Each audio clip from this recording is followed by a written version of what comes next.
Listen while the makers of Rexall drug products and 10,000 independent Rexall family druggists bring you Dick Powell as Richard Diamond, private detective.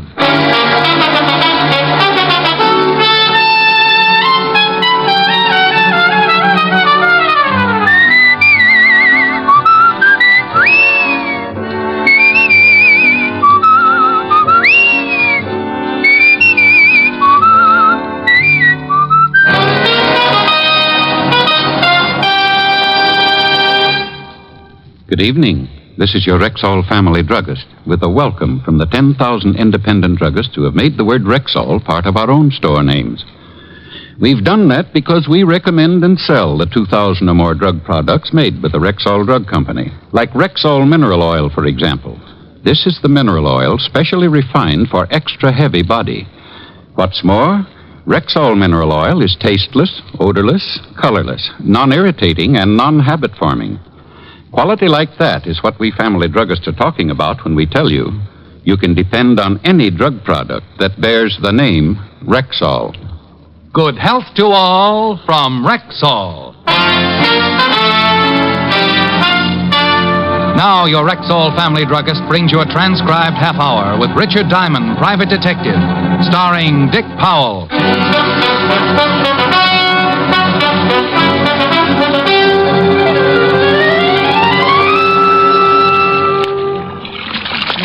Pardon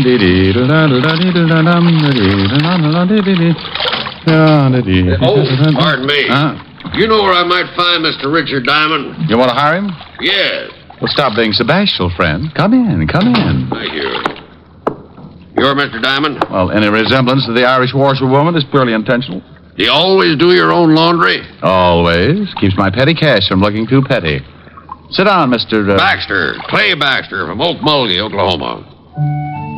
Clay Baxter from Okmulgee, Oklahoma, was a man I guess to be in his early 50s. Straight up, he crowded 6'3", counting the 2-inch heels on his handmade boots. Looking at him, I thought of an old Remington Trent and suddenly felt like singing a chorus of Home on the Range. I'd like you to come to Okmulgee with me, Mr. Diamond. Well, why, Mr. Baxter? My brother was killed yesterday. The sheriff and the coroner said it was an accident. I don't believe it. How did you happen to look me up? I raise cattle, Mr. Diamond. I do a great deal of business in Chicago and New York. I wanted a detective with experience, someone with a good reputation. Bless you. I called a friend on Wall Street, and he recommended several men. One of them was you. I checked your background. I'm satisfied. Oh, good. I charge $100 a day in expenses. Chicken feed. I'll pay it, and if you catch the man who done it, I'll give you a $1,000 bonus. Oh, well, now, I can't leave right away. It'll take me at least 5 minutes to get my affairs in order. Yeah, I can certainly see you appreciate a buck. Mr. Baxter, I appreciate a buck like a Texan appreciates Texas. Texas? Never heard of him. How was your brother supposed to have been killed? Thrown from his horse, skull fracture. And you don't believe it? I do not. Why? Too good a horseman. Well, it could have happened. Well, if it did, he'd have taken the fall right. Might have busted something, but wouldn't have killed him. Anything else? His wife. My brother was a wealthy man, Mr. Diamond. His wife will inherit everything. Ranch, cattle, all worth about $8 or $10 million. You think she had something to do with his death? You tell me, Mr. Diamond. I called Helen, told her I was off to Okmulgee. Promised I'd send her a couple of Navajos or whatever they had out there. Then I took Clay Baxter over to my flat and threw a few things into a suitcase. Oklahoma's dry. So's Richard Diamond. Might get arrested. Oh, I don't want to leave it here. Wouldn't make any difference if it was empty, would it? No. Got a couple of glasses? A fifth usually adds up to a full evening, but that's only when Clay Baxter isn't around. When he poured one for the road, the water line receded 6 inches. I had a quick one, and he finished it. How'd that soldier? How do you feel? Oh, lively. Why don't we forget the plane? You just start running for the window, and I'll climb on.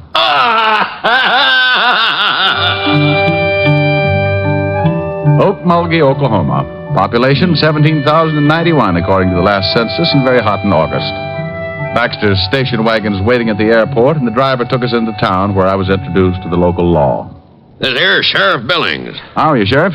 Jim, this is Mr. Diamond. He's a private detective from New York. Howdy, Diamond. Howdy. Private detective, huh? Oh, I've been called other things. Still ain't satisfied, huh, Clay? Not yet. And you ain't either, and you know it, Jim. How about it, Sheriff? You think Mr. Baxter's brother was killed deliberately? Coroner says it was an accident. Hit his head on a rock. That ain't what Mr. Diamond asked. Will Baxter was a pretty good rider, but he could have been thrown. I don't... All the evidence says he was. Could see plain where his horse bolted. What could have made his horse shy? Snake, maybe. Not that horse, and you know it, Jim. Well, maybe stepped in a chuck hole. He was limping right bad when he got back to the barn. No signs of anyone else near the body? Well, when I got there, some of Will's boys had already ridden out. Who found him? A couple of old miners, Luke and Phineas Merriweather. Well, let's go out to the ranch, Mr. Baxter, and take another look at the spot where your brother died. Will Baxter's ranch is 40 miles from here, Mr. Diamond. Maybe you'd like to go out to my place and freshen up a bit first.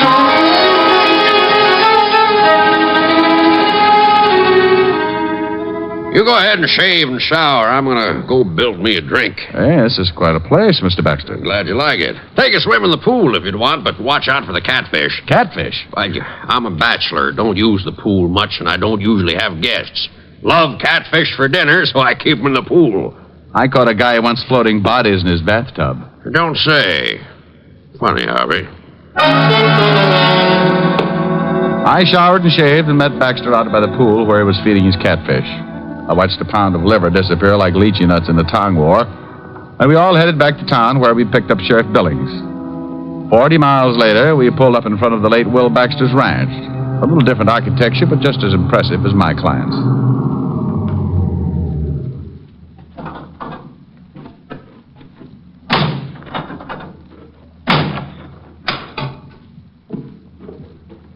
Hello, Clay. Afternoon, Sheriff. Oh, Wilma. Afternoon, Wilma. Wilma, this here's Mr. Richard Diamond. Wilma Baxter, my brother's wife. How do you do?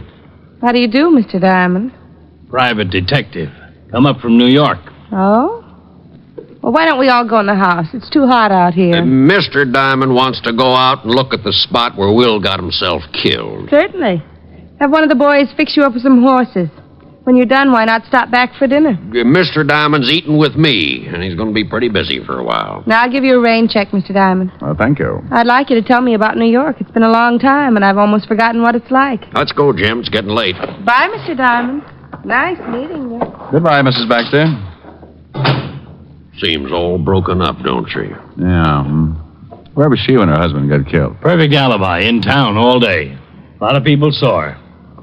Mighty fine-looking woman. Mighty.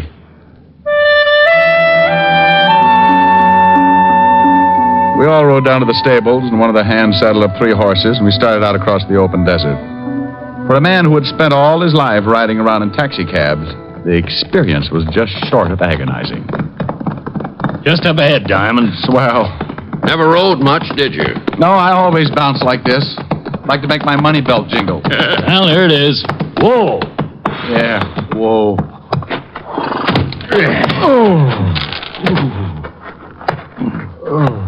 Well, here's where they found the body. Now, what did he hit his head on?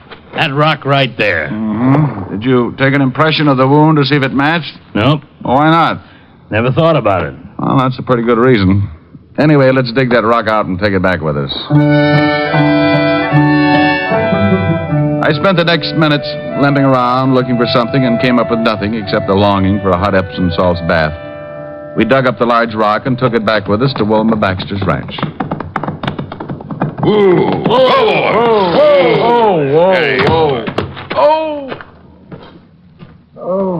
Howdy, Sheriff. Howdy, Frank. This here's Mr. Diamond, Frank. Diamond, this is Frank Kelly, the ranch foreman. Howdy. Detective fella, huh? Miss Baxter told me about you. Said you was doing some investigating. Yes, sirree. Scientific investigation. The way the city boys do it. What you going to do with that raw? Hopscotch. Oh, on second thought, I think we'll take turns untying the knots in my back. Good warm shower and you'll feel fit as a fiddle. Well, I got a good start. I'm shaped like one. You'll find it a little bit rough out here, Diamond. Oh, I'll get used to it, Mr. Kelly. I hope you're right. Ain't much like the big city. Oh? Just what is the big city like, Mr. Kelly? I ain't never been there. Just what I've noticed. Looks like a man can get pretty soft living in the city. Well, I'd like to show you where I was brought up sometime, Mr. Kelly. We never got around to playing cowboy, though. We were too busy kicking each other's teeth out. See you later, Mr. Baxter. So long, Sheriff. I don't think Frank likes you, Diamond. Well, what about Will Baxter's horse? I can take a look at him. Right over there in that stall. Really pulled up lame. Oh, good horse. Never figured to shy at anything. Man, look at that. His hip's swollen. Yeah, really twisted something. Steady, boy. Steady. Hey, that looks like an infection. Yeah, it's a funny thing. It kind of does. What are you getting at, Mr. Diamond? Oh, I'm not getting into thing, Mr. Baxter. I just said it looked like an infection. Yeah, we better tell Mrs. Baxter or Frank. Have someone take care of it. Tell me, boys, if you jabbed a horse with something, would that make him bolt?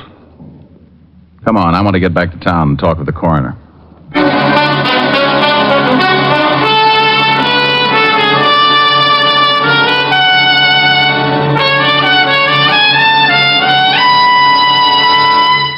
Before we continue with the adventures of Richard Diamond, private detective, here's your Rexall family druggist. Last week, a customer said to me, I wish I knew some way to be sure I'm getting enough vitamins. Some way that's easy, yes, and inexpensive, too. "Why, ma'am, millions of people have found a way to do that. They take Rexall Plenamins. Plenamins? Rexall's popular multivitamin capsules. Just 2 Plenamins a day give you more than your minimum daily requirement of every vitamin for which such requirements have been established. Well, you can't expect much more than that. Yet Plenamins do give you more than that, for they also contain valuable liver concentrate and iron, plus other factors of the vitamin B complex. Say, they must be expensive. On the contrary, ma'am, Rexall Plenamins cost you only a few pennies per day. Ask for Plenamins at Rexall drugstores everywhere, and remember, you can depend on any drug product that bears the name Rexall. And now back to tonight's adventure with Richard Diamond, private detective, starring Dick Powell. Now, look here, Jim. Ain't my word good enough? Why, sure it is, Coroner, but Clay hired Mr. Diamond to do some investigating, and he's doing it. Clay, I tell you, your brother died from natural causes. I don't think so. But if you insist, I'll show this detective fella the body. I want the head wound matched to this rock. Okay, but the mortuary ain't gonna like it. They got him all ready to bury. The coroner led me across the street and into a funeral parlor where I took a look at the late Will Baxter.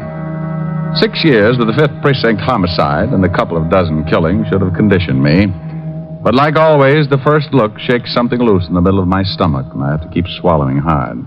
Looks right natural, don't he, Clay? Yeah. They do a good job here. Bully for them. He hit his head right here. Concussion, plain and simple. No other marks or bruises? No. While the coroner rolled the late Will Baxter into one of the back rooms and made a comparison with the head wound and the rock we'd brought in from the ranch, we went out on the front porch for some air. I lit a cigarette and thought about an old case I'd worked on 5 or 6 years before. Hey, you got a cigarette? Sure, Doc. Picayune all right? Funny thing. Head wound doesn't match the rock. Sure doesn't. Wound is too deep. Rock's round and flat. Nothing sticking up to go that deep. Then I want an autopsy. Why? Fracture still killed him. No, I doubt it. When someone plans a murder, they don't count on one blow to do the trick. But there's nothing else that could have done it. Well, nothing you can see. I've met someone here in Okmulgee that I'm pretty sure is wanted for another killing very similar to this. Now, Doc, go make that autopsy and fast. You think maybe you found something, Diamond? You think Will was killed deliberately? Maybe, but we'll have to wait for the autopsy. In the meantime, I'd like to go out and visit those 2 old-timers. Luke and Phineas? That's right, Sheriff. Well, it's mighty dangerous. Come on, I'll take you out. You better wait here for the report. Mr. Baxter and I will go on out. All right, you can use my horses, so you won't have to go all the way back to the ranch. Horses? Well, the Merriweathers are on the other side of town. Not about 10 miles, no roads. Oh, horses. 10 miles. I mean, never play kick the can again.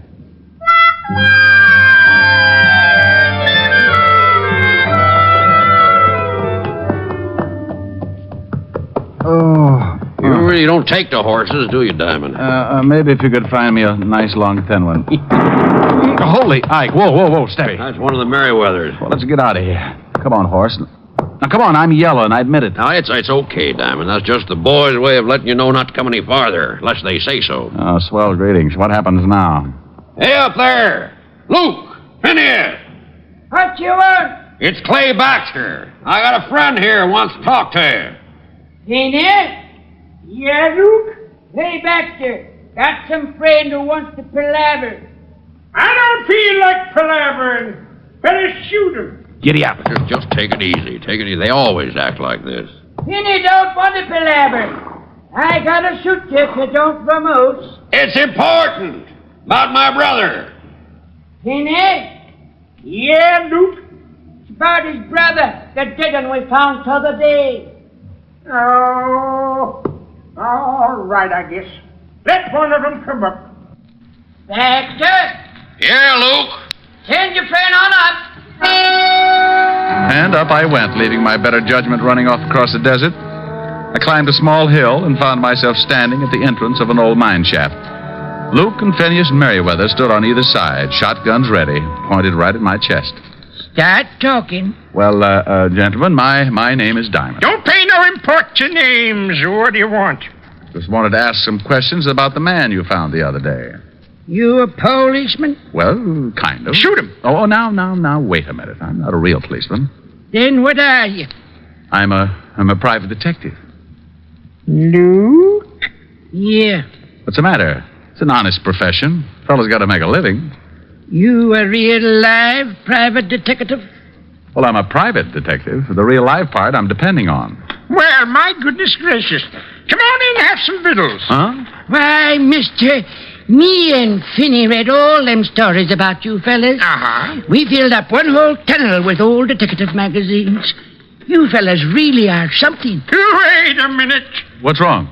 Let's see your badge. Oh, yeah. Sure. There you are. Oh. Yes, sir.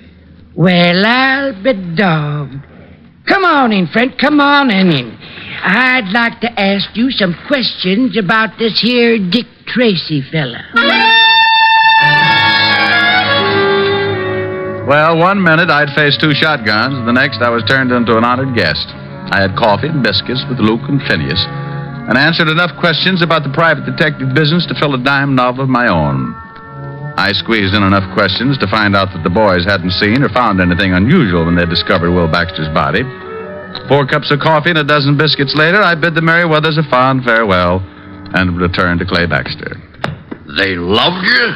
Oh, worshipped me. They're starting a Richard Diamond fan club. Well, did you find out anything? No. Well, give me your hand. I'll help you up on your horse. Oh, couldn't I just walk back? Come on, horse. Hold still. Steady, boy. Clay Baxter, sitting in his saddle, had leaned down and grabbed my hand to help me up on my horse, and that was when he got it. His horse took out with the wounded man still up and hanging on. I booted my horse in the ribs. Oh! I took off after Baxter like citation on a good day. I closed my eyes, prayed a little, and tried to remember every jockey I'd ever seen before. Suddenly, I looked up and spotted Baxter's horse dead ahead, standing still and right in my path. Whoa! Oh! Well, I guess it's just my time.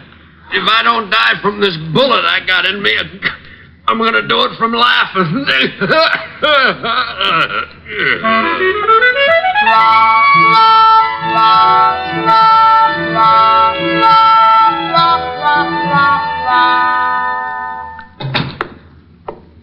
How is he, Doc? Oh, he'll be all right. Bullet went clean through, just under the collarbone. Didn't break anything. How do you feel, Mr. Diamond?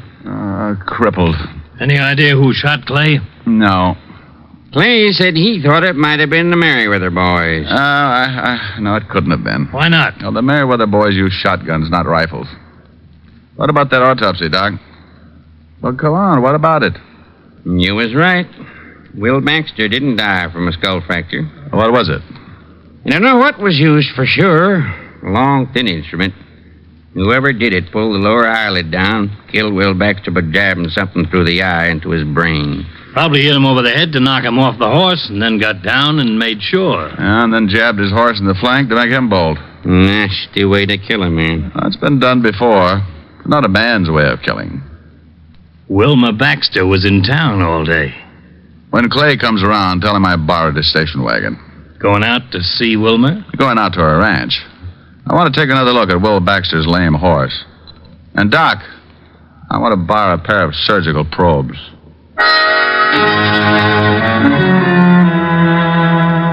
I climbed into the station wagon. Close to an hour later, I pulled up on the side of the road. The gate to the ranch house was another 100 yards up ahead. So I piled out, climbed the tall white fence, and slipped into the barn. Steady, fella. Steady. Steady. The horse's left flank was still swollen and very close to a serious infection. I ran my hand over the spot. Steady, boy. There was something still stuck in the flesh, so I used the surgical probes and prayed the horse wouldn't kick my brains out. Whoa, whoa. Steady, boy. Steady. There. Sorry, fellow.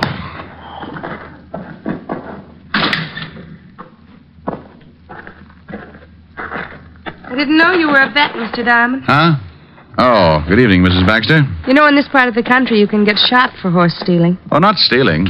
Just taking this out of your horse's flank. What is it? That's a piece of a long needle. Might be a hat pin or something. I think you'd better tell me what this is all about. Oh, certainly. Your husband was murdered. That's impossible. Suit yourself, but he was. Somebody hit him over the head, knocked him from his horse, jabbed this needle into his eye, then jabbed it into the horse's flank so the horse would pull up lame, look like he'd shied. The killer tried to shoot me this evening, but he missed and got Clay Baxter instead. And who do you think did this? I don't know. The method doesn't fit a man. A woman, then? Well, the blow on the back of the head rules out a woman. Too much force. What have you got left? What I started with. A man. And a woman. Very interesting theory. Mm-hmm. You're from New York, aren't you? I've been there. I thought so. Your face is familiar. I haven't been in New York in at least 10 years, Mr. Diamond. Oh, funny. Well, I've got to go out to the Merriweathers. With those two old miners who found my husband? Mm-hmm. They saw the murderer. What? Yeah, that's why I know how it was done. I was out there earlier, and I've got to go back after a sworn statement. Well, why didn't they speak up before this? Afraid. Said it was none of their business. See you later, Mrs. Baxter.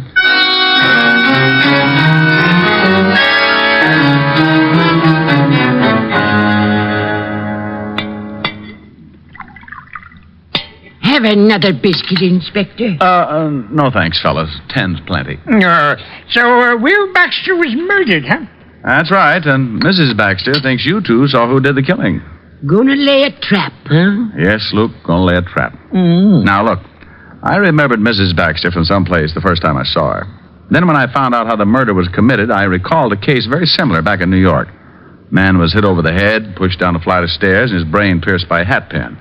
A man actually did it, but a woman planned it. The man was caught, but the woman disappeared. Why'd they do it? The victim was insured. They wanted to make it look like an accident. Come on, we better spread out. We should have company pretty soon. The two old-timers took off their coats and gave me some beat-up pants, which I stuffed with pillows and blankets. In 5 minutes flat, I had two dummies sitting with me at the little table. You think they'll fall for it? Well, you can't tell, but you two go on outside and wait until somebody comes in. I just want him to try for one of the dummies. Well, what if he tries for you? Killjoy. Luke and Phineas took their place outside the mine, and I smoked a dozen cigarettes, and then I heard someone coming in, moving quietly up the tunnel toward the light. I played it big.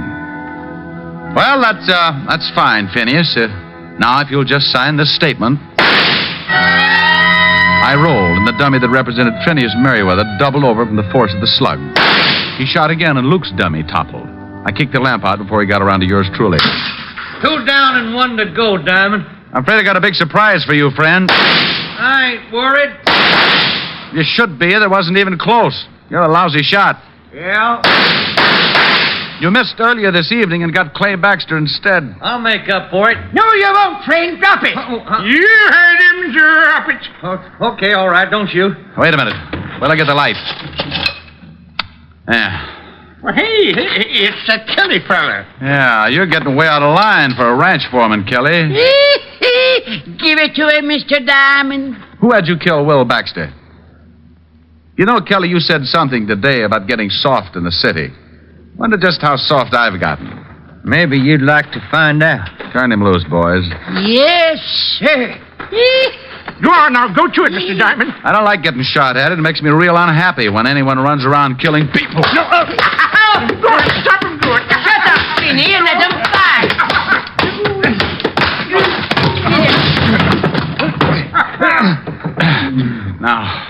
Now, Kelly, why'd you kill Will Baxter? Wilma Baxter talked me into it, promised me a share of the range. And for that, you killed a man, huh? It's a big range. Oh, get up.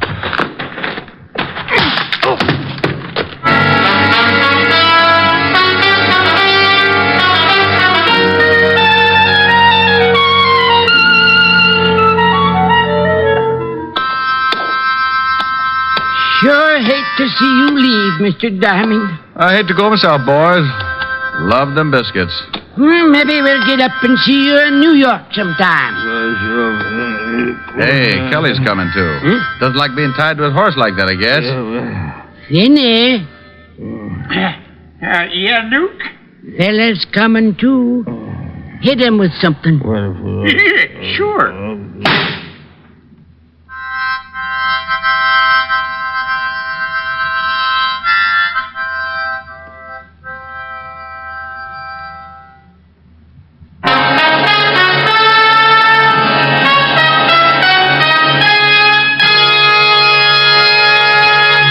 Again, here's your Rexall family druggist.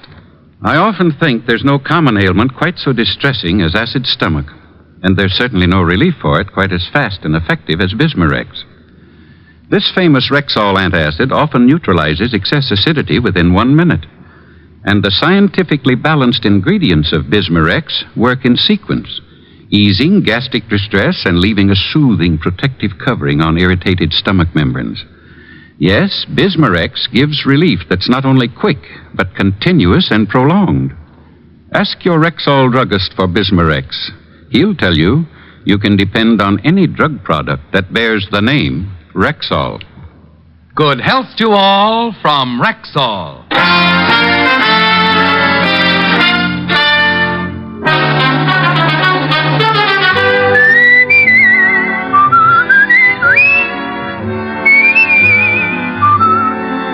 Richard Diamond, Private Detective, stars Dick Powell in the title role and is written by Blake Edwards with music composed and conducted by Frank Worth. Featured in tonight's cast were Hal March, Arthur Q. Bryan, Virginia Gregg, Barton Yarborough, Wilms Herbert, and Wally Mayer. Richard Diamond, Private Detective is transcribed in Hollywood by Jaime Del Valle. This is Bill Foreman inviting you to be with us next Wednesday at this time when we will again bring you Dick Powell as Richard Diamond, Private Detective.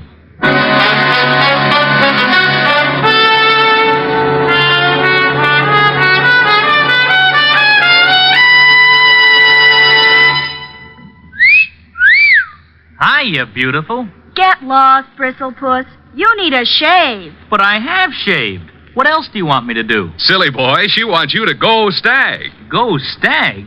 But why? Because Stag is Rexall's exclusive line of men's good grooming aids, like Stag Brushless Shave Cream. No fuss, no massage, just smooth it on, and presto, you get a clean, close shave. Your face stays smooth and whiskerless all day long. I'll do it. I'll go Stag. That's it. Join the Stag line now at Rexall drugstores everywhere. Yes, to make girls care. Go Stag.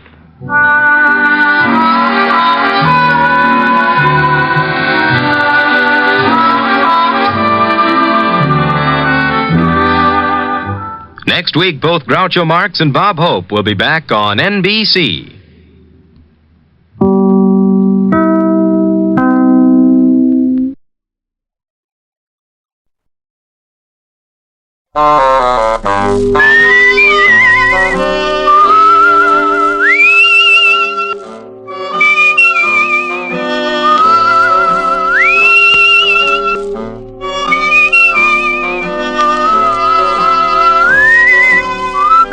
Here's Dick Powell as Richard Diamond, Private Detective.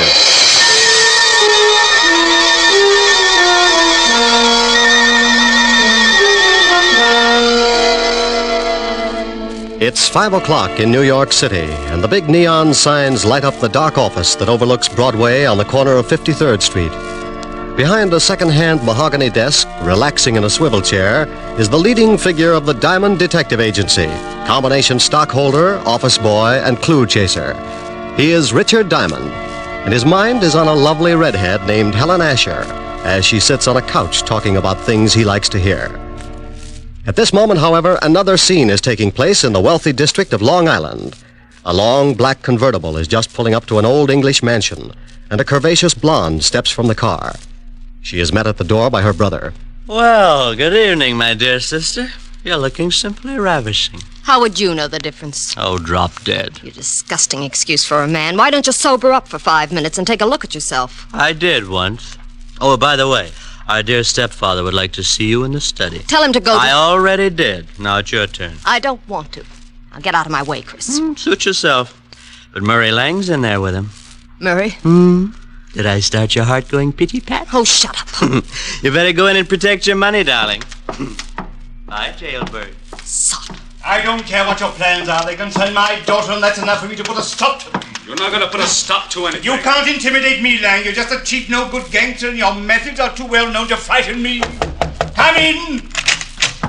Oh, hello, Liz. Hello, Murray. I'm glad you're here, Elizabeth. Mr. Lang and I were just discussing your future. I'm surprised you put up with it this long, Murray. Come on, let's leave my dear stepfather until he simmers down. Elizabeth, I want to talk to you. Well, I don't want to talk to you. Let's go, Murray. Listen to what he has to say. Maybe you'll get a laugh out of it. Well, what is it? I've just been talking with Lang about your intention to marry him. I have advised him that if such a thing were to take place, it would result in the most serious of consequences. Is that all? No, that is not all. When you got into your trouble with the police, my dear stepdaughter, you were paroled in my custody. If I should report to the board that you had violated the terms of your probation, you would most certainly go to prison. Why, you... What's the matter? Aren't you satisfied with the salary you collect for taking care of Mother's estate? How dare you, you little Sit snip! down. You look bigger behind a desk. Well, just yell and scream all you want to. After Monday, you better start looking for another source of income. You know very well it's not the money. But your greasy boyfriend here would certainly like to get his hands on it. Look, you, I don't give a hang if you are a midget. I'm not going to stand here and listen to you. Murray. No, baby, I won't take it. I'll wring his scrawny little neck. Go on, lad, go on. It would give me the greatest of pleasure to call the police and have you locked up. I'll fix it so you won't have a head to call anyone with. Murray, leave him alone. Can't you see that's what he wants? Yes, well, Mr. Lang. Come on, Liz, let's get some fresh air. I want to say one more thing. Just remember, Father, my probation expires Monday. After that, you won't control any part of my income, so you better start getting packed. And if I report you to the probation board in the morning? I wouldn't. If you do that, you'll not only stop being my guardian, but you'll stop breathing. Get out. Get out, both of you. Come on, Murray.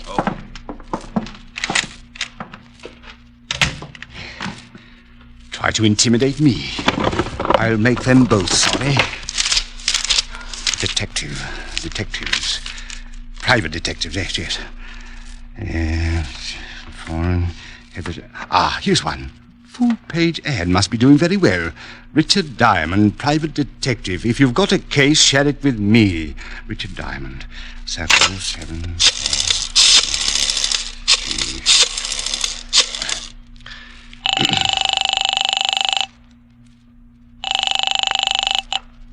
Yeah? Mr. Diamond? That's right. I want to hire you for a few days. Oh, you saw the ad. Well, it just so happens I'm available. I can't tell you much over the phone, too many extensions in the house, but it's about my daughter. I'm afraid she's going to get herself into some serious trouble. Well, how old is she? 20.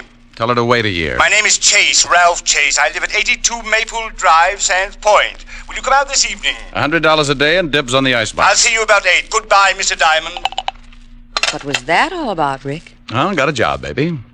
When do you start? Oh, yes, you're right. No, Rick. You can start it in the morning. You can't break another one tonight. Now, come on, Helen, baby. A job's a job. And a date's a date. I won't let you break this one. Your car downstairs? Yes, but I can drive myself home. Please, Rick. You promised you wouldn't break another one. Keys in it? Yeah, look. I want to hire you to protect me for this evening. I've been receiving mysterious phone calls, and I'm in fear of my life. Really? You've got to take the job. Old friends come first. I'll have to get home and shave before I start working. You mean you'll take it? After 12:30. Bye, baby. You beast. Oh, you must be getting tired from driving that big car around all day. Grab a cab, honey. It'll give you some rest. I'll take good care of your car. What? Want a buck for the cab? Huh? No. On second thought, you only live about 25 blocks. Walk will do you good. Rick. Deep breathing all the way up Fifth Avenue. Nothing like it. Bye, baby. Oh! On the way to the car, I thought about Helen, the most wonderful girl in the world. Money, looks, but she had one bad fault. She wanted to get married. I got into the big sedan and headed for my apartment. I'd been up late the night before with the blonde singer, and I was feeling tired. Funny how things change. My nights in college were just as busy, but at 1 o'clock the next afternoon, I was out playing football. I face facts pretty well, so when I got home, I took a nap.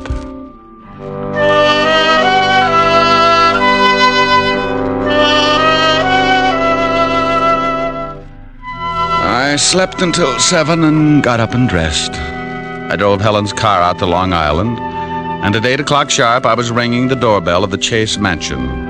It was a big house, all right. If they built another one like it, Long Island would sink. Well, to someone at me chamber door.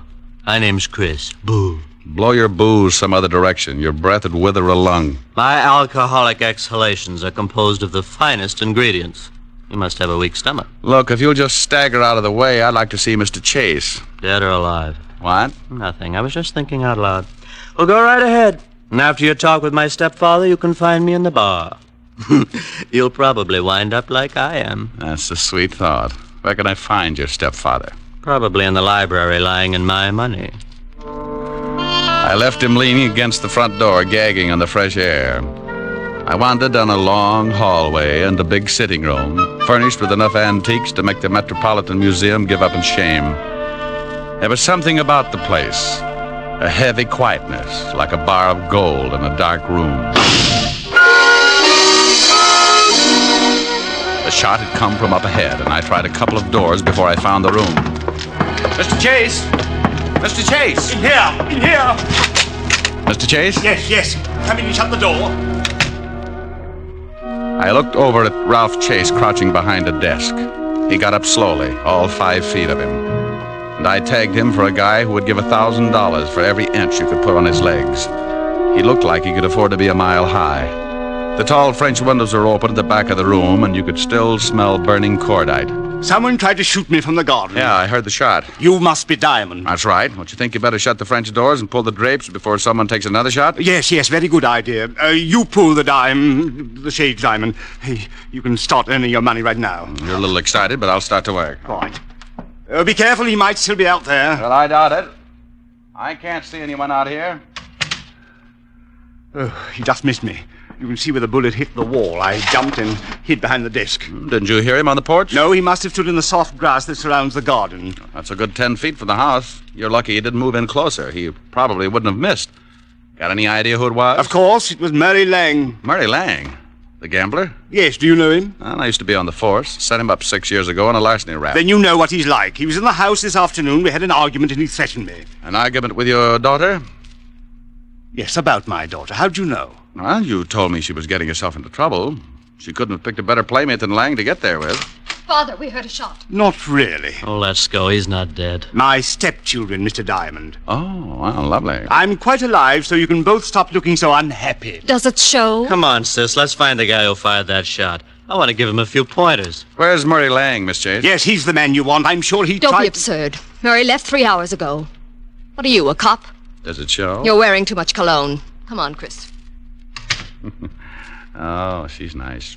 That's Elizabeth. The boy's her brother, Chris. I'd hate to draw straws. I married their mother and raised those 2 brats after she died. The courts appointed me executor of the estate. They don't like you handling their money, is that it? Yes. Since they've been old enough to ask for 50 cents to go to a movie, they've condemned me for watching their interests. You said you were worried about your stepdaughter.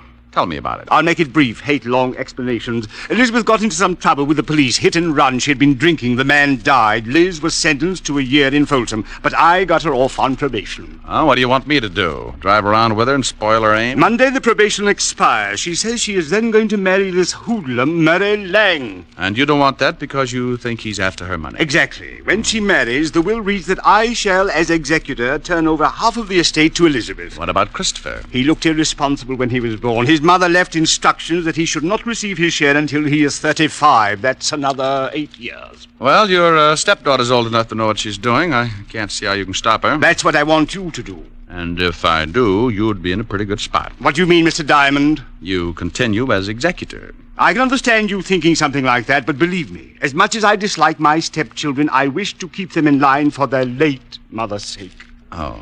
Well, Mr. Chase, I'll take a look around outside. Maybe I can come up with something that'll point out the would-be killer. If it was Lang, you can stop worrying about Elizabeth. Sing Sing doesn't boast a wedding chapel. I went out through the French doors and started looking around on the soft grass that bordered the garden. I had a fat hunch, so I stopped looking and started wandering. I was halfway through the rose bed when I spotted them. It was Elizabeth and a man. In the darkness, I couldn't make him out, but Murray Lang was my best guess. They went up a narrow path to one of those Chinese pagodas at the far end of the garden, and I slipped up close enough to give my ears a workout. It was Lang, all right. I don't care what you think. I didn't take a shot at the old man. Then who did? He's got a policeman in there now, and he's going to start trouble. Let him. I'm clean. Maybe it was that lushed-up brother of yours. Chris hates him, but he'd never try to kill him. Well, then stop hounding me. Maybe you took a shot at the old boy. Murray! Well, you got a good reason. I'm tired trying to buck the whole Chase household.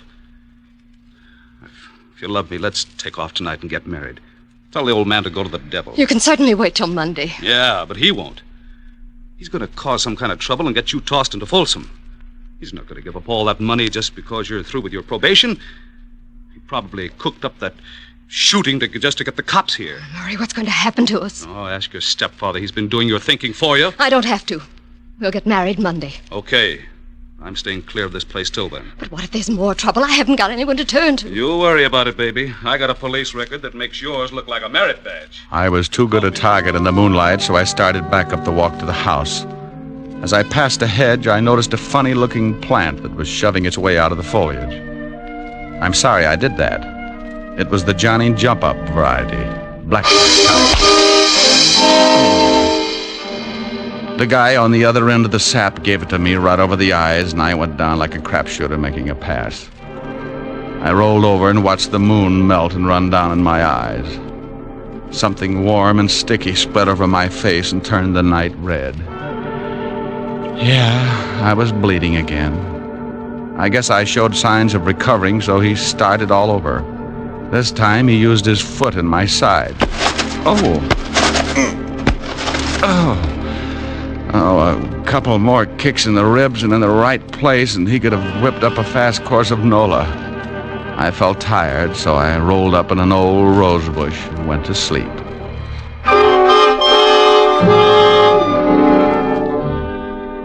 When you finally start coming around, it's like swimming your way out of an acre of mud. If you've taken enough beatings before, you diagnose things in a hurry. The pain in your head is where you got sapped. The ache in your ribs is where he booted you. And the thought in your mind is, it's something about an eye for an eye, if you got one left. I sat up slowly and looked around. No one in sight, and my watch said 10 o'clock. I'd been out for an hour, and I was feeling lonely until I started to get up. I made it to one knee and looked down at the best reason I could think of for staying home nights. It was Murray Lang, and you couldn't blame him for staring. He wasn't impolite, just dead. Something on the walk beside him gleamed in the moonlight. I took out my handkerchief and scooped it up. It was a little nickel-plated .32. You could still smell the fresh powder in the barrel. I put it in my pocket and stumbled back to the house. Chris opened the door. Well, you shouldn't drink so much. I never get so loaded I look like that. Well, try it sometime. It might be an improvement. Boo. I told you once before not to do that. Now tell me, where were you 10 minutes ago? I was in the bar. Who was with you? Red and green midgets. Now let go of my collar. Okay. Where's the phone? In the hall. Hey, what's going on? Who beat you up? Nobody. I always bleed like this on warm nights. Huh? Big pores.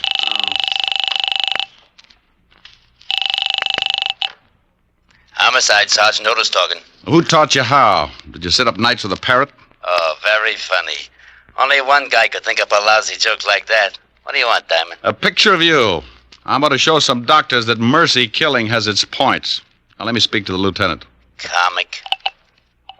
Homicide, Lieutenant Levinson. Hello, Walt. This is Diamond. Oh, wait a minute. Let me get the bicarbonate. What's the matter? I get stomach trouble every time you call. Go ahead. All right. I got a killing for you. I know it. Why can't you be a good boy and stop finding corpses? I'm out at Sands Point, 82 Maple Drive. I think I've got the murder weapon in my pocket. Who's dead? An old friend, Murray Lang, and you better step on it. There's a drunk staggering around the place, and he's liable to spot the body and put it in the cold shower to sober it up. Oh, all right. We'll be right out. Hold the fort. So Mr. Lang's dead. You better stop sneaking up on people, Buster. And you'd better stop telling me what to do in my own house, Mr. Diamond. You sobered up pretty quick. I heard what you said about finding the murder weapon. May I see it? No. It stays in my pocket until homicide gets here. Whose gun is it?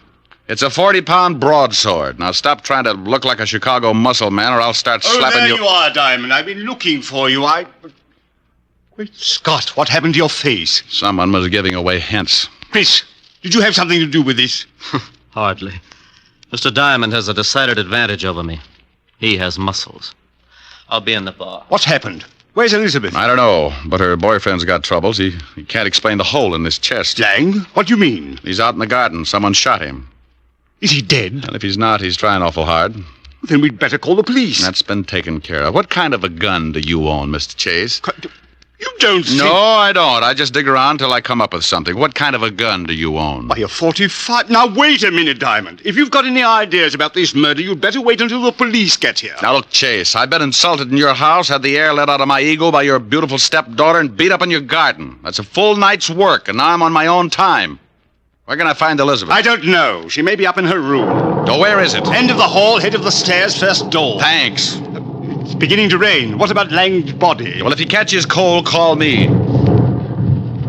I went down the long hallway to the foot of a massive staircase. The only light was the one burning in the room I just left. I looked over at over my shoulder and saw Mr. Chase framed in its dim glow, watching me.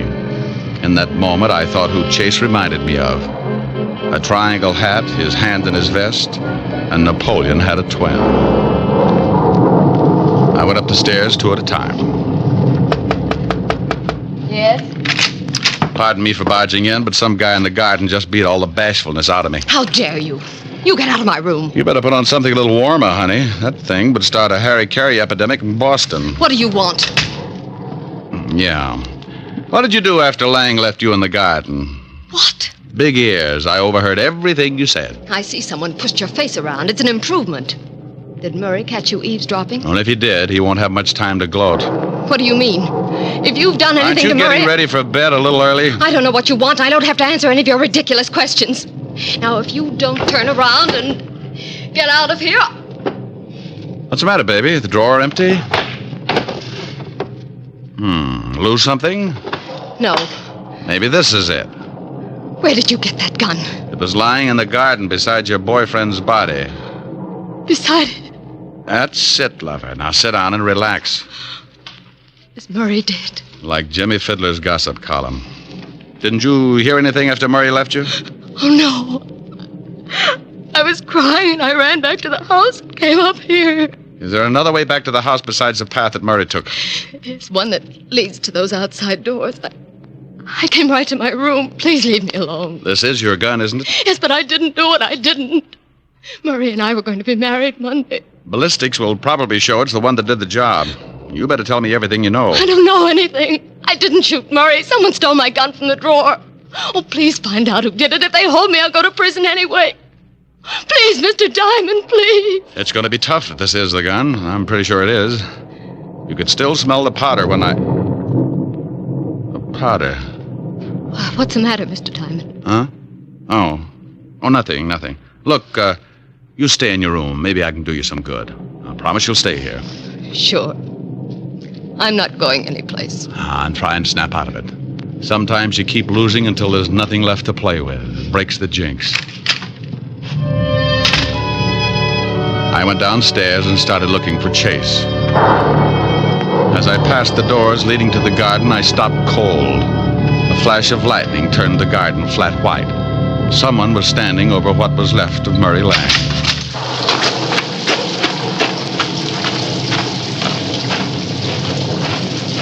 Well, like the view? Oh, Diamond. I was just looking at the body. I talked with your daughter. She says the gun that killed Lang was hers. What? Claims they had an argument, but won't admit she shot him. Oh, no, I can't believe it. Certainly she had no reason. Unless... Unless what? Well, unless she found out Lang was just after her money. Well, that's possible. Anyway, if she did do it, I still can't figure who worked me over. Maybe it was Lang. You told me yourself he didn't like you. Maybe it was Elizabeth. Oh, no. It would have to be somebody very strong. She might have kicked you, but never could she have hit you hard enough to crack your head open like that. Tell me, when does Elizabeth come into her money? Why, at the end of the probation. The court set it aside until she was cleared of all charges. Who gets it if she goes to prison? Well, I'm the sole executor of the estate, but she's not going to jail. She didn't do this thing. I'll get the best counsel in the country. I'm sure you will. Tell me something, Chase. It's pretty obvious that my face got pushed around, but how did you know my ribs got the same treatment? What? It doesn't show. It just hurts. Why, well, you told me. What are you getting at, Diamond? You'd have to reach pretty high to sap me, but if you were mad enough, you could make it. This is absurd. I'm going inside. And when I get grouchy, it's better to listen. I'm liable to use you to make the flowers grow. Go ahead, Mr. Diamond. I'm listening. Well, everybody in this house has some sort of motive for killing. With Elizabeth, it could be the old story of a woman scorned. With your lushed-up stepson, he could want to put the blame on his sister so he'd get more than his share of the estate. And we certainly know you stand to profit if Elizabeth goes to prison, because you retain custody of the family fortune. I'm getting wet, Mr. Diamond. Everybody's story's weak, but only one of them doesn't stand up. You said earlier this evening someone tried to shoot you from outside your library. Of course they did. You have the shot and saw the bullet hole. That's right, I did. But you told me he was standing outside the room by a good 10 feet. Nothing to say, Chase? You're trying to catch me up in something. Oh, you are so right. Now, when I walked into that room, I could still smell burning cordite. To smell fresh gunpowder like that, the gun would have to have been fired outside the room. You staged it, so I'd think someone was trying to kill you. Is that all, Mr. Diamond? Outside of the slip you made about kicking me in the ribs. Now, let's go inside. I don't think so, Diamond. Oh, that the 45 you were telling me about? Yes. Go ahead, make a try for it. I'm going to show you how it works. You kill Lang with your stepdaughter's gun, and you're going to collect the money if she goes to prison. Oh, you're a slob. My stepdaughter could easily kill 2 men tonight. You're in a spot. You can't shoot me with that 45 and make it look like the same person killed Lang, too. So you've got to get the 32 in my pocket. Give me Elizabeth's gun, Diamond. You try and get it, Chase. Why, you... Rick, are you out there? Better give it up, Chase. That's the law. He eats little men like you. Out there, Lieutenant. Drum City saw him go out. Rick! Stay right there, Diamond. Another killing won't matter if you try and stop me. For Pete's sake, if you're out there, Rick, answer me. I'm getting soaked. Just keep your mouth closed, Diamond. I'm getting out of here. You'll never make it, Chase. They'll pick you up inside of an hour. Not if you're too dead to tell them. Yes, that's it. If I kill you, I'll eat at least have... You should watch your step, Chase. Keep your head down, Lieutenant. Somebody's mad. Shut up, Otis, and get out from under that bench. Rick! Over here, Walt. What's going on, Rick? Who's doing all the shooting? Oh, we took turns. He was just going to kill me when he tripped over the body of his first victim. I used this 32 in my pocket, shot him twice. He's dead, Lieutenant. Give me my baking soda, Otis. Yeah, Lieutenant. Don't look so unhappy, Rick. He was going to kill you. Oh, I'm not unhappy. I'm just sore that I didn't have time to take the gun out of my pocket. I ruined a darn good coat.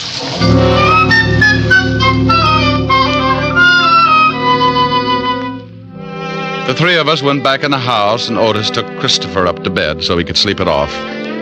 Walt listened to the story as I told it to Elizabeth.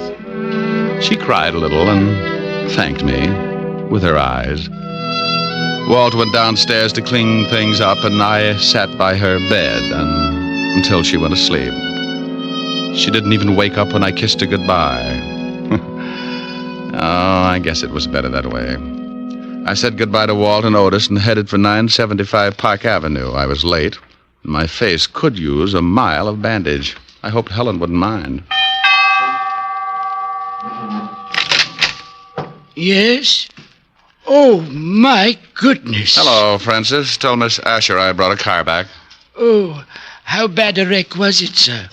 Give me a glass with a backbone, will you, Francis? Yes, sir, right away, sir. Miss Asher's in the study. Thank you. Thank you. Hi. Well, it's about...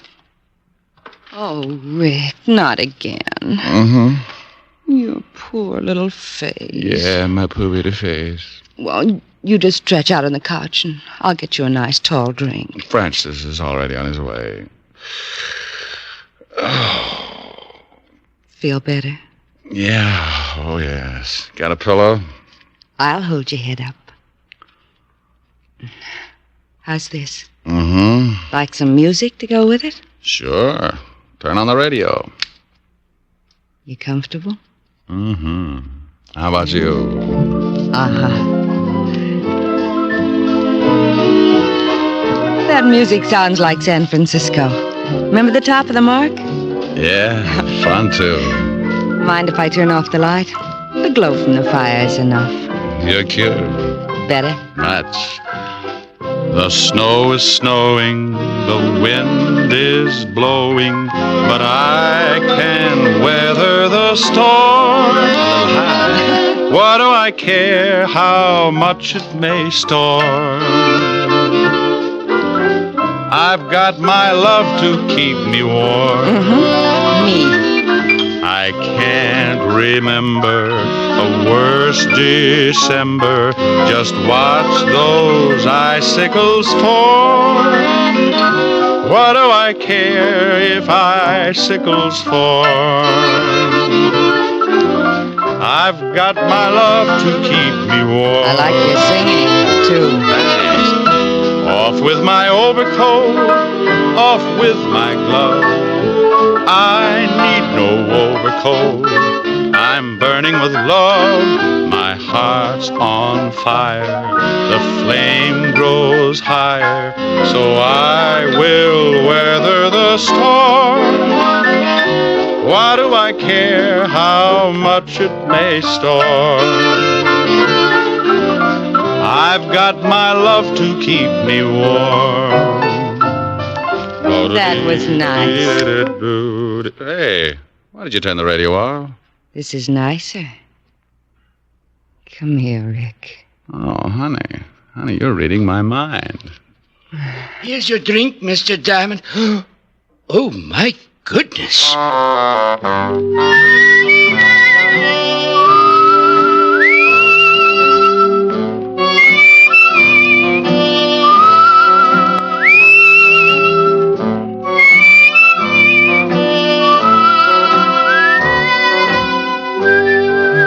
You have just heard the fourth of a new series, Richard Diamond, Private Detective, starring Dick Powell. Helen was played by Virginia Gregg, Lieutenant Levinson by Ed Begley. Also in our cast were Wilms Herbert, Betty Moran, Jay Novello, Jack Edwards, and Tal Avery. Music was under the direction of David Baskerville. Richard Diamond is written by Blake Edwards and directed by William P. Rousseau. Even here in America, we're liable to have a few misconceptions about freedom. Many of us regard it as an outright gift with no strings attached. Well, that isn't quite so. All of us have received a heritage of liberty, a legacy of freedom forged in other days. Remember that the liberty you enjoy is a precious legacy, a legacy that can be lost through disuse. Don't ignore freedom, work at it, for freedom is everybody's job. Now, this is Eddie King, inviting you to be with us again at the same time next week when we will again bring you Dick Powell as Richard Diamond, Private Detective. This program has come to you from Hollywood. This is NBC, the National Broadcasting Company.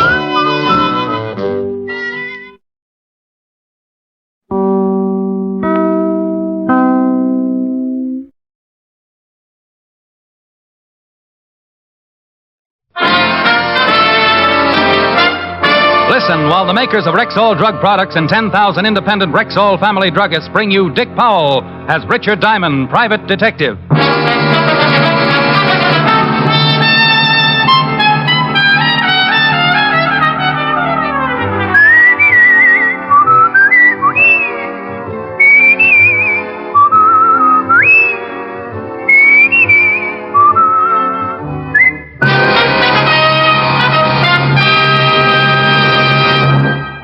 Good evening. This is Bill Foreman speaking to you for the 10,000 independent druggists who have made the word Rexall part of their own store names. They've done that because they recommend and sell the 2,000 or more drug products made by the Rexall Drug Company. This evening, we want to call your particular attention to Rexall's exciting two-page ad in this coming week's issues of Life, Look, Collier's, the Saturday Evening Post, and in the current issue of Farm Journal. One page is devoted to 10 great new health aids, developed and perfected in Rexall's world-famous laboratories, and now available at Rexall drugstores everywhere. The other page features 10 headline bargains, available all during the month of July, plus 53 additional values in Rexall money-back guaranteed products. So remember, for new and better health aids, for timely household bargains, be sure to check Rexall's sensational two-page spread in this coming week's issues of Life, Look, Collier's, the Saturday Evening Post, and the current Farm Journal. Good health to all from Rexall. Now, your Rexall family druggist brings you a transcribed half hour with Richard Diamond, Private Detective, starring Dick Powell.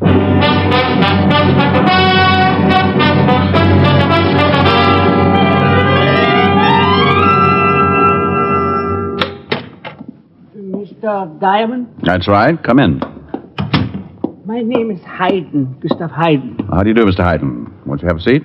Oh, yeah. Thank you. What can I do for you? I would like for you to protect me for the next 2 days. Protect you from what? Well, maybe I should start at the beginning. By trade, I am a gunmaker. Before I was fortunate to come to this country, I worked in German. Do you mind if I smoke? Go right ahead. He pulled out a very old hand-carved pipe and stuffed it into a worn leather pouch. He was a little man, a few inches over 5 feet. I guessed his age to be somewhere in the 60s.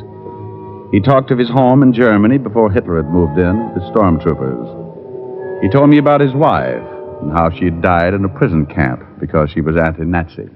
They allowed me to work because I was making a very advanced rifle, and Adolf could use such a rifle. But when they took my wife, I destroyed my blueprints and was myself interned in another prison camp. They tried to beat my secret out of me. I lived. Somehow. Then the war was over. Your pipe's gone out. Oh, so it is. I hope I'm not boring you, Mr. Diamond. Well, not at all, no. I have a sister, Anna. I sent her to America before the trouble came. She's a widow and has one son. Perhaps you have heard of her son, Mr. Diamond, William Ehrlich? No, I can't say that I have. Well, you will. He's a lawyer. Someday he will be a very big lawyer. You said you wanted me to protect you, Mr. Hayden. Yeah. My sister, with the help of William, arranged for me to come to the United States. I was quite ill when I arrived, and they sent me to their summer cabin in the Catskills.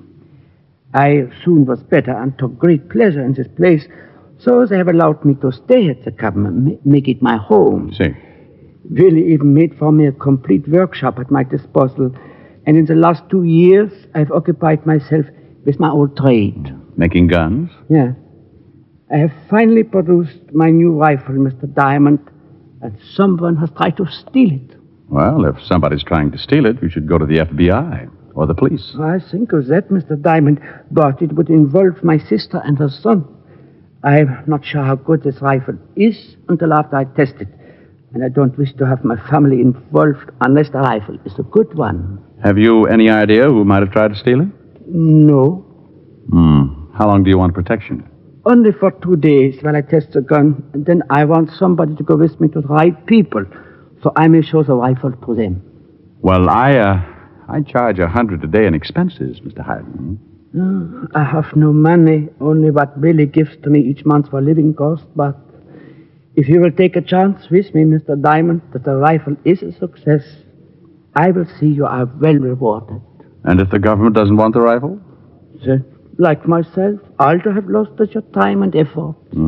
Where's the rifle now? In my shop in the Catskills. Well, if somebody's already tried to steal it, aren't you taking a big chance? Oh, that's a caretaker, sir. My nephew hired him when I moved in. Where was the caretaker when the attempt was made to steal the rifle? We were both asleep. I heard a noise in the shop and went out to see. Albert, that's the caretaker, heard it also. We both got to the shop about the same time. Whoever it was, we must have frightened him away, but someone had been there. The window was open, and much of my equipment had been moved. All right, Mr. Hayden, I'll gamble with you. Oh, thank you, Mr. Diamond, thank you. I'm going to see my sister now, but I will meet you at the ticket window 11, Grand Central Station, at 8 o'clock.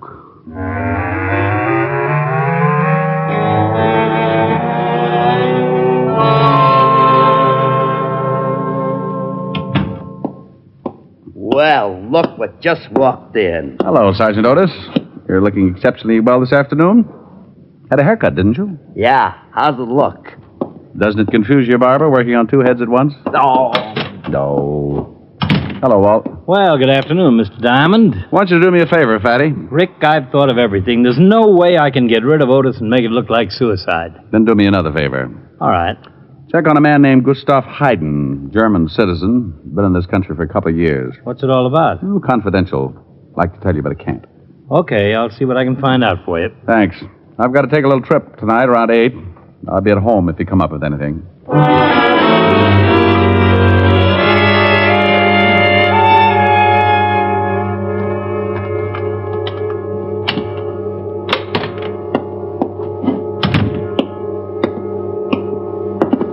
Hey, what the...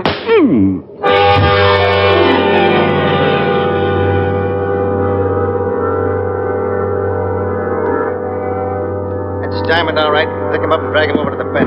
Sure. Okay. Put him up on the bed. A heavy son of a gun. Wake him up.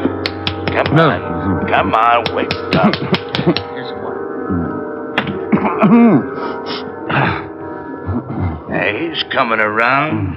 Yeah, he's with us. Okay. Now, don't try to get up or we'll have to belt you again. Oh, what's this all about? We want the plans. Oh, you do, huh? And we're going to get them. I guess I'm in a hole. I don't give you the plans, you work me over.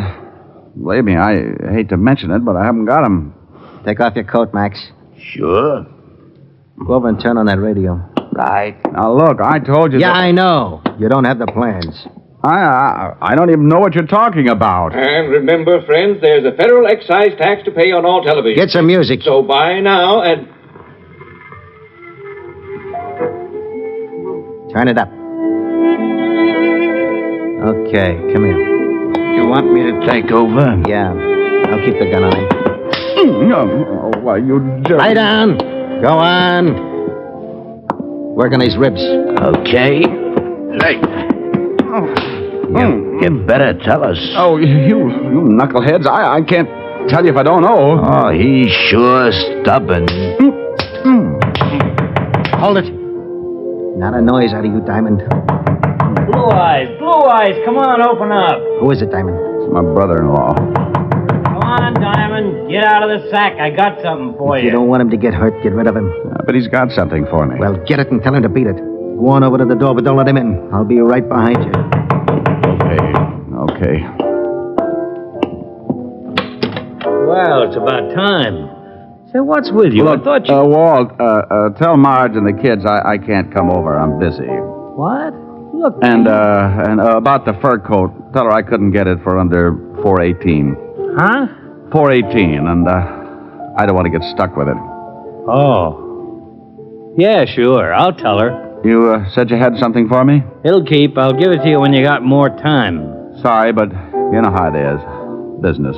Sure. Tell Marge I'm sorry I couldn't come over. I'll tell her. See you soon.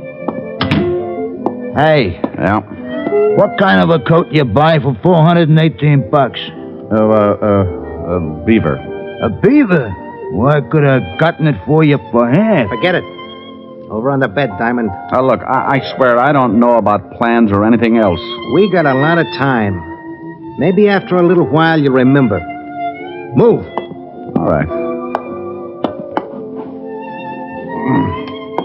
Now, let's see. Where was I? Oh, yeah. Come on, Diamond. The plans the little guy gave you. Sorry, I wish I could help. We know the guy came to your office an hour ago. If he didn't give you the plans, he told you where they are. I had one customer in the office today. Yeah, and what did he want? Max? Look, it wasn't anything about plans. What was it? Again, Max.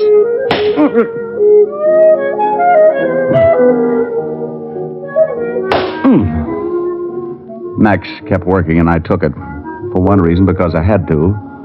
For another, I knew Walt had gotten a 418 tip. In police code, that meant a slugging. It was sooner than I expected. I looked over at the open window at the back of the room, and there was Walt, looking in from the fire escape. Come on, Diamond. I'm getting tired. And I feel rested, huh? Okay. Drop the gun. Wait, look out. Rick? Okay. Here. Get this guy off me, Walt. Yeah. Oh, thanks. Well, this one's had it.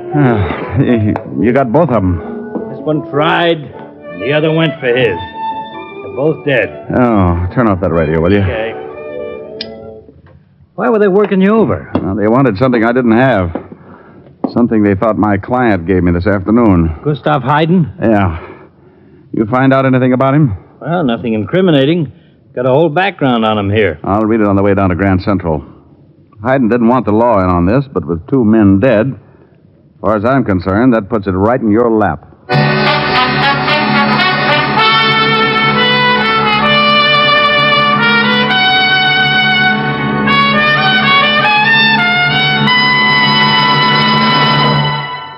This coming week's issues of Life, Look, Collier's, the Saturday Evening Post, and the Current Farm Journal carry an important 2-page Rexall ad. One page features 10 great new health aids, developed and perfected in Rexall's world-famous laboratories, and now available at Rexall drugstores everywhere. The other page features 10 headline bargains good all during July. Here are just a couple of examples. Rexall 5X multivitamins, the tablets that are 5 times stronger than the established daily requirement of all vitamins with known minimums. Special introductory offer, 10-day trial size, a regular $1.79 value, free of extra cost, with the purchase of the regular bottle of 50. Stag Brushless Shave Cream, regular 50-cent jumbo tube, now only 25 cents, exactly half price. So remember, for new and finer health aids, for bigger and better bargains, be sure to check Rexall's sensational 2-page ad in this coming week's issues of Life, Look, Collier's, the Saturday Evening Post, and the Current Farm Journal. And now back to tonight's adventure with Richard Diamond, Private Detective, starring Dick Powell.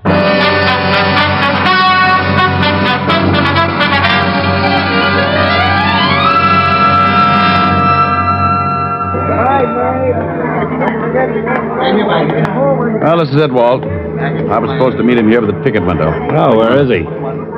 I don't see him. This is ticket window 11. Mm-hmm. Let's give him a few minutes. And we gave Gustav Hayden more than a few minutes. At 8 o'clock, we were still waiting. At 8:15, the train Hayden and I were supposed to take pulled out. You stood up. Yeah. Let's check with the ticket seller. Pardon me, sir. May I talk with you for a minute? Certainly. What can I do for you? Police business. Oh. Did you notice a little man standing near this window? About 5'3", big bunch of gray hair, old brown hat and suit, button shoes? Smoking a big pipe? That's it? Sure, couldn't help but notice him. Stood around for about 15 minutes. See him leave? Yeah, left with a man, big guy. You remember what the big guy looked like? I didn't pay much attention, just big. What do you think, Rick? I think we better look up Gustav Hayden's sister.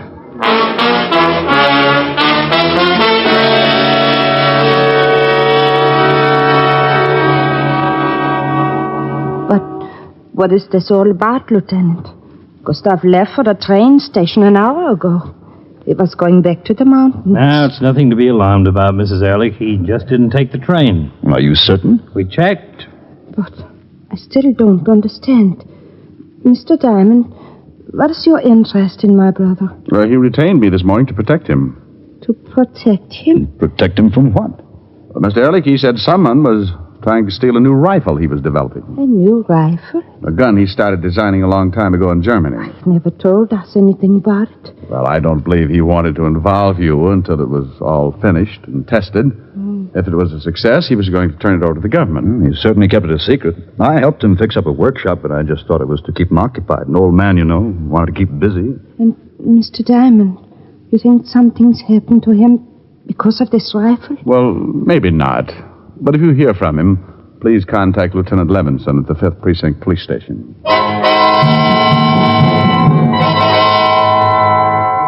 Anna Ehrlich gave us the location of the mountain cabin where Hayden was living, and we left. Walt went back to the station, put out a description on the missing gunsmith, and I caught the next train for the Catskills. It was morning when I climbed off the train and hired an old car to take me the 5 miles back into the woods. 20 minutes of bumpy road, and I arrived at the cabin to be met by the caretaker. Thanks, driver.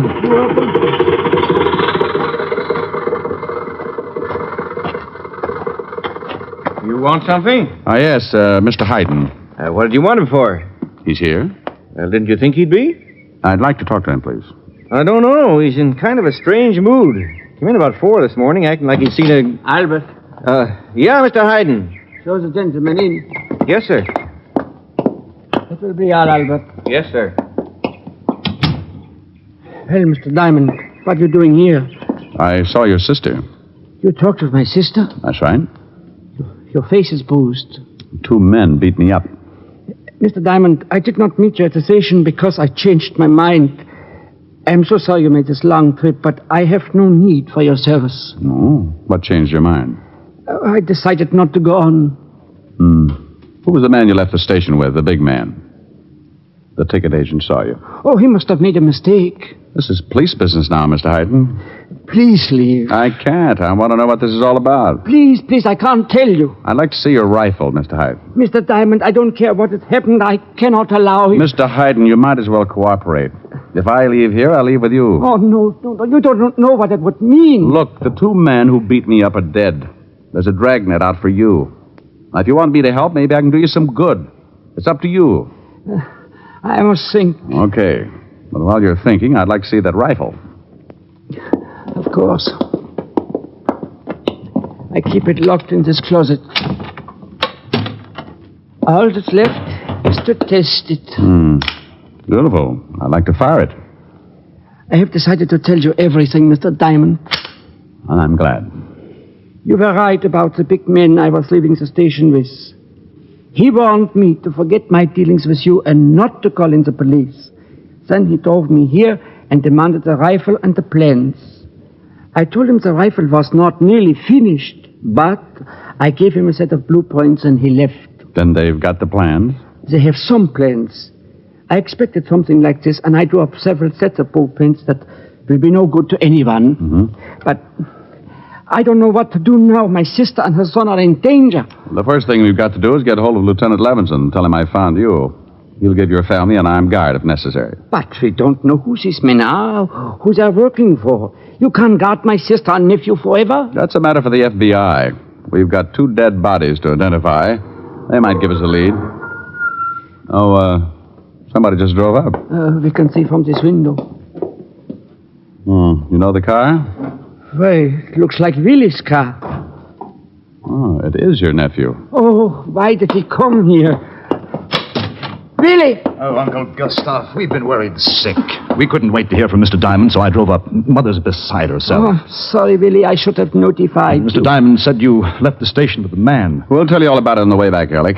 I've got to put in a call to the lieutenant and tell him to call off the dogs. The telephone is in the other room, Mr. Diamond. Thanks. I'm sorry to make all this trouble, Willy. I couldn't do anything else. What's this all about? Mr. Diamond mentioned something about a new rifle. I was going to tell you, but I wanted to wait until I was certain of its performance. But you certainly should have told me. I could have helped. So to that, but if the Hello? rifle was no good, it would harm your career. Hello, operator. Uncle Gustav, you think that would have made... Operator. What have to me, after all you and Anna have done for me? Oh, Mr. Diamond. Hey, the phone's dead. What? We've never had any trouble with it before. That's what I was afraid of. Where's that caretaker? He was here a moment ago. Albert! Albert! Yes, sir. The phone's dead, Albert. Well, it was working all right a little while ago. I called the store and ordered some groceries. Come on, you're going to show us those phone lines.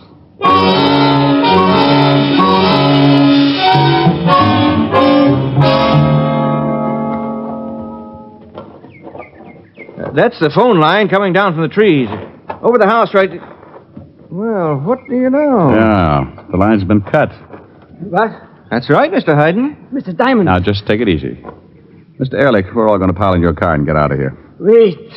Don't you see what this can mean? My sister's alone back in New York.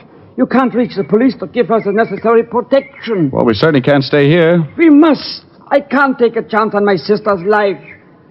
I will give them the rifle and the plans. Oh, don't be ridiculous. If you give it to them, you don't think they're going to let you live, or for that matter, let any one of us get out of here alive. I'm an old man. It doesn't matter. Sorry. We're all getting into that car. No, Mr. Diamond, I cannot. Wait a minute, Diamond. In a way, he's right. My mother's life is important also. I can appreciate that, Mr. Ehrlich. But we're only presuming she might be in danger. We know that your uncle is, and that rifle's too important. I won't leave. Well, I'm afraid you'll have to, and I wouldn't like to use force. Now, come on. All of you get in that car. Wait just a minute, Mr. Diamond. No one's leaving this cabin. Look, Ehrlich. You look. Really? You don't have to use a gun. I'm afraid I do, Uncle. But you can't. Shut up and get over there with Mr. Diamond. Really? Shut up, you old fool. Get over there. You better do as he says. But I don't understand. It's not too hard to figure out. Albert. Yeah? Go and get that rifle.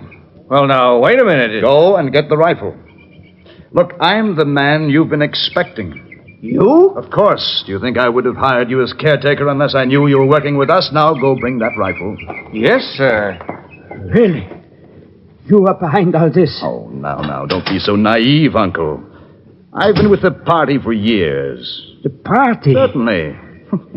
You didn't think we were a bunch of thugs, did you? There's a difference? That's all right, Diamond. Enjoy yourself.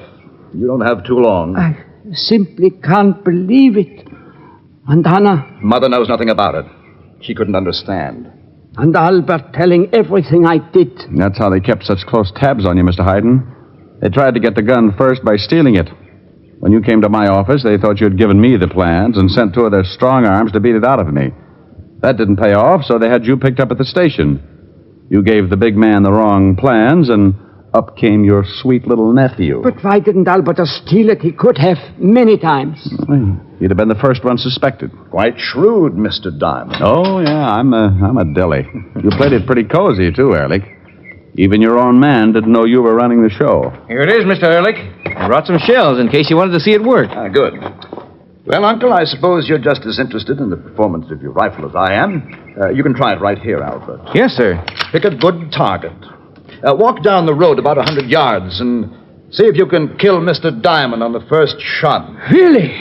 Relax, Mr. Hayden. There's nothing we can do about it. You are completely right for the first time, Mr. Diamond. Go ahead, Albert.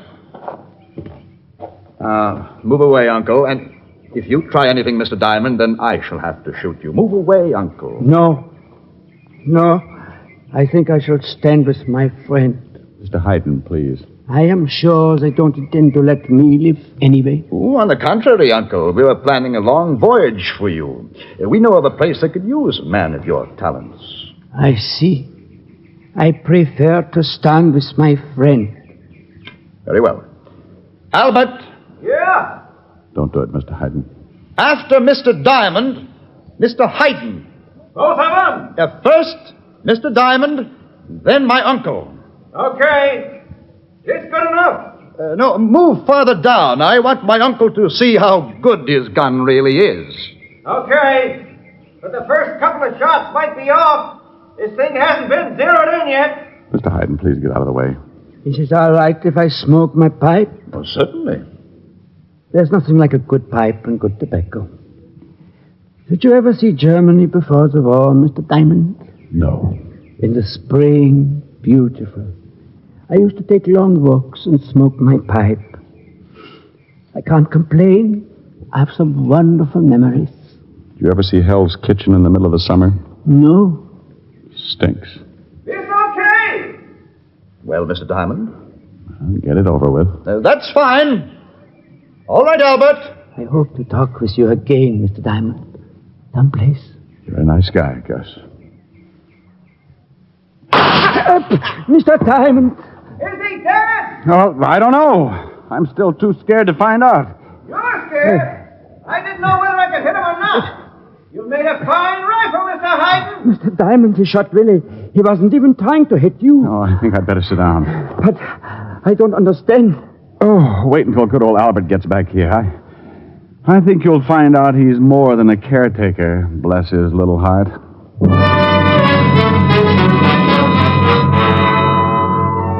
And good old Albert was a little more than a caretaker. His real name was Baxter, special agent for the FBI, working for the past 6 years as undercover man inside Ehrlich's organization. The last time I saw Gus, the government had accepted his rifle. He was smiling and smoking his old pipe. We talked for a long time, just like he had hoped we would.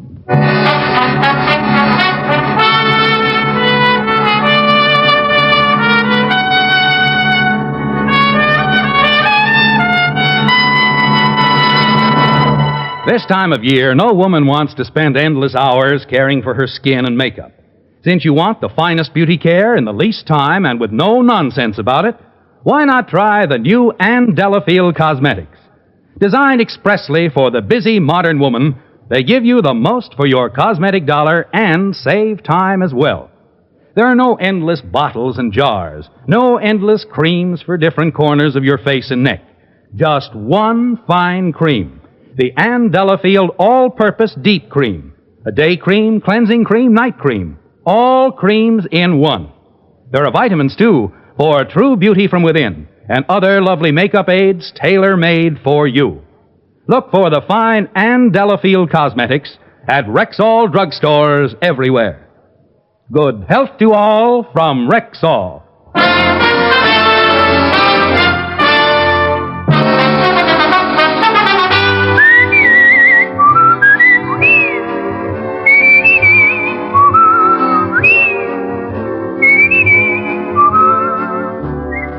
Richard Diamond, Private Detective, stars Dick Powell in the title role and was written by Blake Edwards with music composed and conducted by Frank Worth. Dick Powell directed the RKO production Split Second, which is now in release, and his latest film appearance was in the Metro-Goldwyn-Mayer award-winning The Bad and the Beautiful.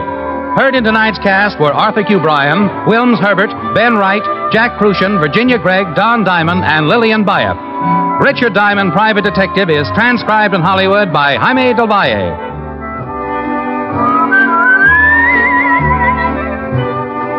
This is Bill Foreman inviting you to be with us next Sunday at this time when Rexall Drug Products again bring you Dick Powell as Richard Diamond, Private Detective.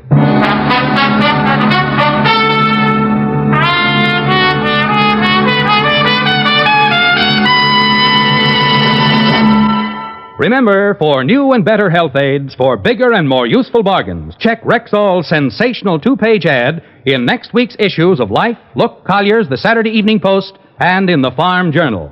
You can know better health. You can save money.